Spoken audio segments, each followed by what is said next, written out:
surga ternyata nih. nanti di surga itu perjaka semua. Iya, perjaka semua, perawan Semua. Berarti masih ting-ting dong? Masih ting-ting. Saya masih ting-ting. Jadi kalau ada orang yang profesinya joget, ya jangan kita haram-haramin walaupun ada ulama yang mengharamkan. Woi, emang hidup tanpa seni itu kayaknya hampa ya.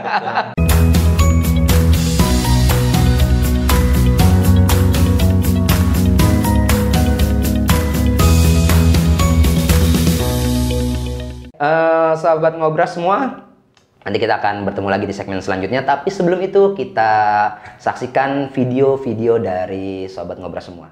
Mari sama-sama saksikan.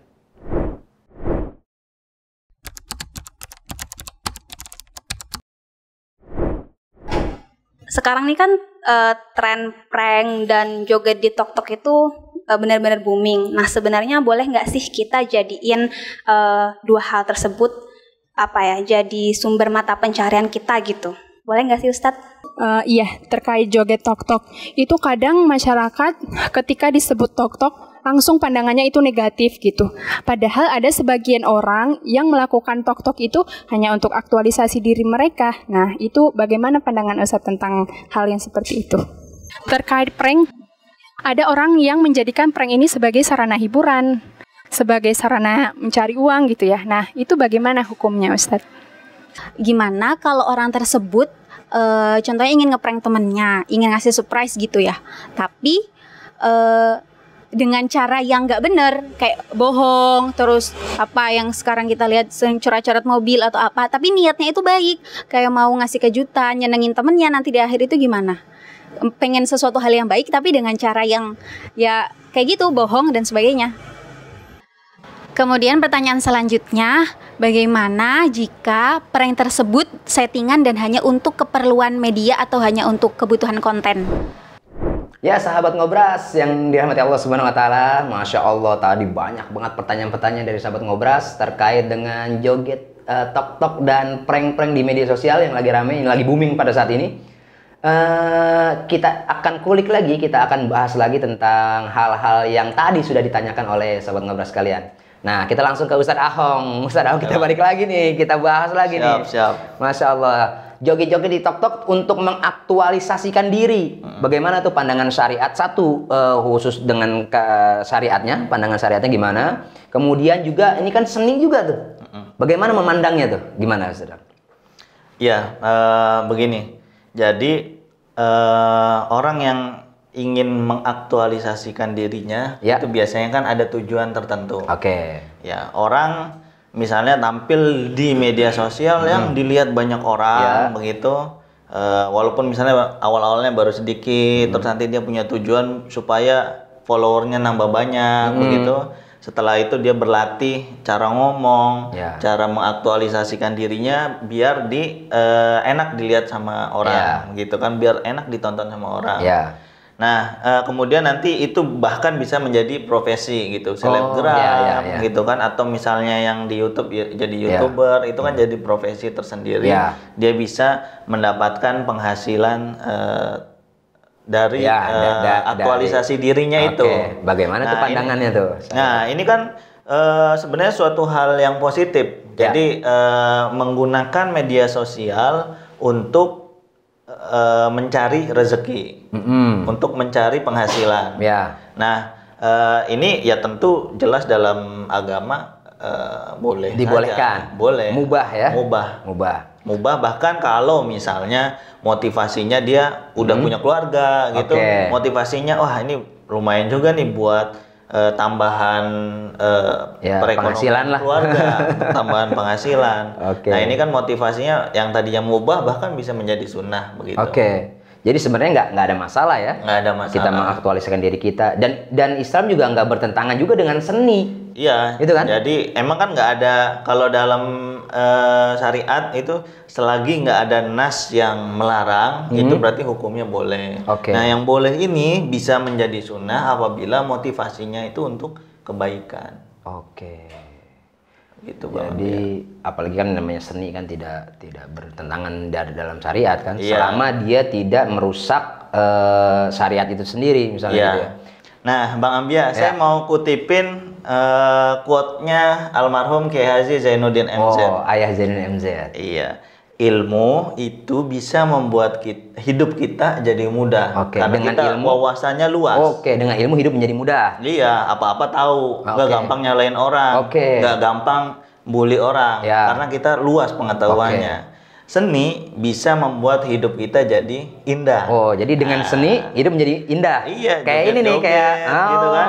ya, Nah, yang penting jangan sampai melalaikan. Oke. Gitu. Sampai mengganggu aktivitas kita yang utama Ya. gitu. Tapi kalau itu aktivitasnya yang utama, itu kan jauh lebih baik gitu Oke, kan. iya, iya. Nah, kemudian yang ketiga, agama itu bisa membuat hidup kita jadi terarah. Masya Allah. Nah, gitu. Jadi walaupun kalian suka joget, ya jogetnya jangan yang erotis-erotis, Ya. yang membangkitkan birahi seseorang. Juga gitu. tidak bertentangan dengan agama lah gitu ya. Tidak bertentangan dengan agama begitu ya. Jadi 3 tuh ya. Mm-mm. Apa tadi yang pertama? Ilmu, Ilmu menjadikan hidup kita lebih mudah. betul? Seni, tadi tuh Iya. seni yang ada di media sosial itu ya, entah joget, entah apa gitu.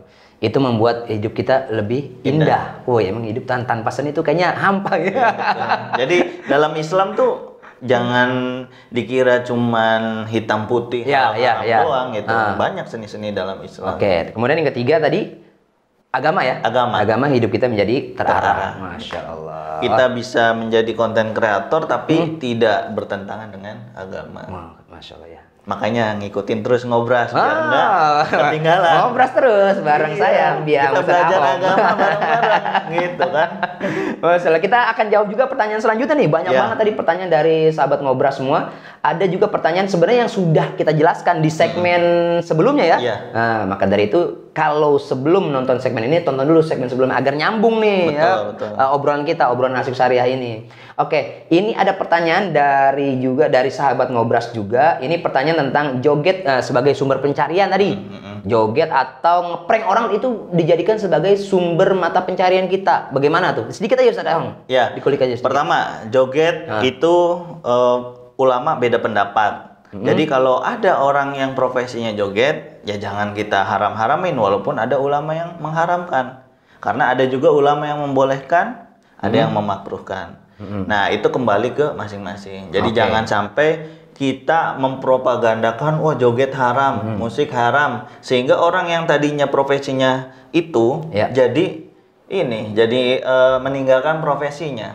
Padahal itu profesi utamanya. Selama masih koridor yang dibenarkan, boleh.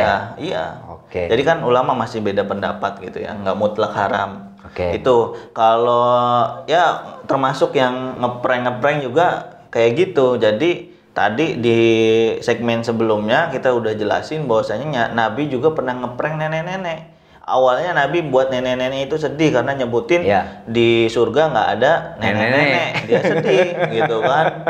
Wah, gua nggak masuk surga Ternyata nih. nanti di surga itu perjaka semua. Iya, perjaka semua, perawan Semua. Berarti masih ting-ting dong. masih ting. Saya masih ting-ting. Saya masih ting-ting, dijamin masih ting-ting. Kalau perempuan, kalau laki-laki saya masih tong-tong. Nah, sekarang yang terakhir Ustaz Ahong. Jadi ngeprank untuk hiburan boleh ya, walaupun emang awalnya tuh kadang-kadang menyakiti dulu, tapi ternyata itu untuk justru menghibur dia atau malah kita memberikan hadiah buat orang yang di prank itu ya. Iya. Karena kan kalau tiba-tiba ngasih hadiah juga nggak ada rasanya gitu, feel-nya beda gitu. Jangan-jangan orang ini malah curiga. Kagak kenal tiba-tiba ngasih hadiah dalamnya narkoba. Iya kan. Nah, jadi memang dalam keadaan tertentu memang begitu terjadi. Kemudian bagaimana dengan orang ngeprank itu yang disetting? Settingan Ya tadi tuh ada pertanyaan dari sahabat ngobras. Ya disetting, ngeprank disetting nih. Jadi sebenarnya orang yang di-prank udah tahu tuh. Nah, memang fungsinya hanya untuk ya membuat satu konten hiburan. Iya. Tapi kan di sisi lain itu juga kan sebenarnya yang membuat kebohongan publik gitu. Wah, itu mah settingan. Kita tahu nih, itu mah settingan gitu. Bagaimana tuh kita memahaminya gitu? Iya, ini nggak jauh beda sama kita sedang action aja di Oke. sinetron, Kayak sinetron gitu, kayak film sinetron. ya. kan semua orang sebenarnya udah tahu Ya. ya bahwa kontennya itu akan berjalan sesuai skrip. Oke, Gitu kan. ada skenario skripnya, ya? Ada skenarionya.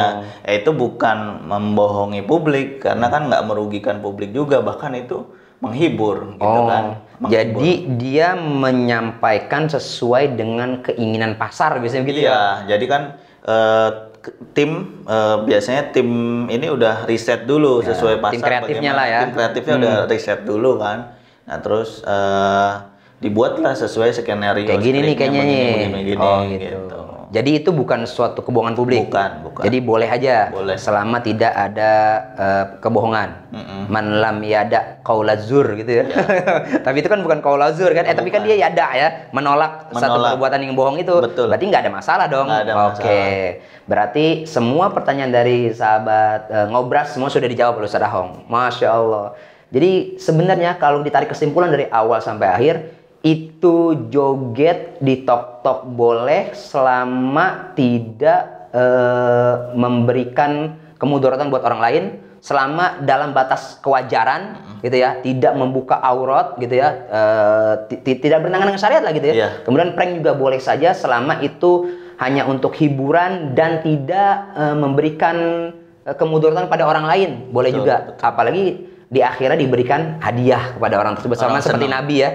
Orang senang dengan hal itu, ternyata itu adalah cara Nabi untuk menghibur orang, menghibur sahabat atau menghibur orang lain begitu kan.